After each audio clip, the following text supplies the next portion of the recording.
صباح السعادة وإن شاء الله اللي جاي أحلى وأجمل مليون مرة.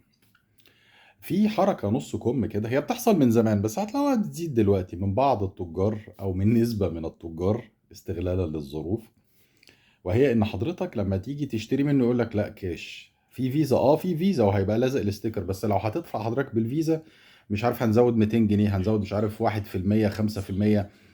مبدئيا دي اشتغالة عشان تبقوا فاهمين يا جماعة. خدمة الفيزا او البي او اس دي خدمة البنك بيوفرها للتاجر عشان يزود مبيعاته، بحيث ان الناس ما تحتاجش كاش بس عشان تشتري من عنده، وخصوصا ان البنوك بتعمل عروض وتقسيط واوفرز على الفيزا. فدي خدمة اللي مستفيد بيها هو التاجر عشان يزود مبيعاته، ما يعتمدش على عميل الكاش بس. في مقابل الخدمة دي هو بيدفع للبنك، يعني محدش اجبرك عليها.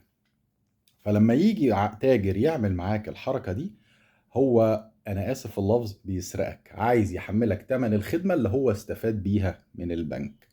حضرتك ودي حصلت معايا قبل كده مع مركز خدمة، وقال لي في كذا زيادة، قلت له لا دي متحملة عليك، ويا ريته طلع ميكانيكي بيفهم، كان حمار كمان.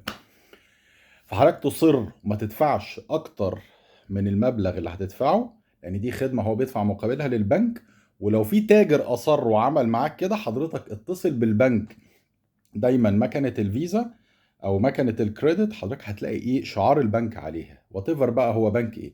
اتصل بخدمه العملاء في البنك، بلغهم ان التاجر الفلاني او الشخص اللي انا اتعاملت معاه بيقول لي ادفع فلوس زياده عن المبلغ، لان ده غلط. اوعى تسيب حد يسرقك، وخصوصا في الايام الصعبه دي اللي يعني الناس بتجيب القرش بالعافيه. وربنا يفرجها عليكم جميعا، ويا رب تعيشوا بسعاده. صباح السعاده.